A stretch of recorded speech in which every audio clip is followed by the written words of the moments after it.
Pilipinas. Narito ang Police News Express. Sa oras na umapila ang Police Regional Office 11 sa publiko na bigyang galang at dignidad ang lehitimong operasyon ng Philippine National Police kaugnay sa paghain ng warrant of arrest laban kay Pastor Apollo Kibuloy at kanyang mga kasamahan sa KOJC compound. Tinutulan nila ang pagkalat ng maling impormasyon na maaaring magdulot ng panganib sa kanilang operasyon. Kasama sa nilang pahayag ang panawagan para sa kooperasyon ng publiko upang matiyak ang kaligtasan at ng paglilinaw na ang paggamit ng granada sa operasyon ay bahagi ng kanilang pagpapanatili ng seguridad.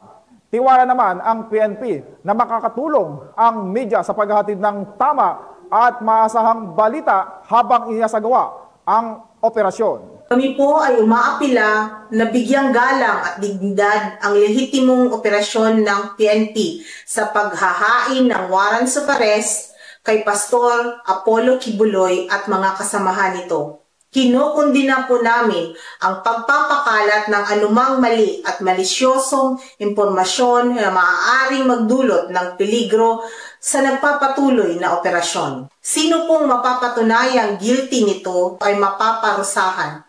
Simple lang naman, kami sa PNP ay talagang maingat na walang karapatang pantao ang matapakan sa operasyon.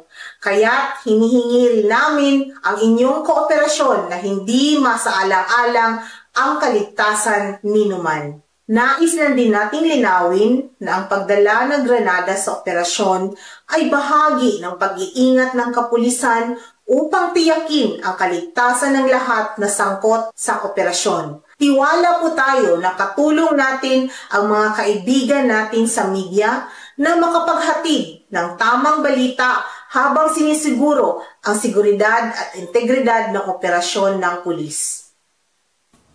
At para sa iba pang napapanahong balitang pampulisya, laging tumutok sa Police News Network, alagad ng batas, tagataguyod ng balitang pulis. Ako po si Patrolman Adrian Dayao, nagbabalita para sa Police News Express.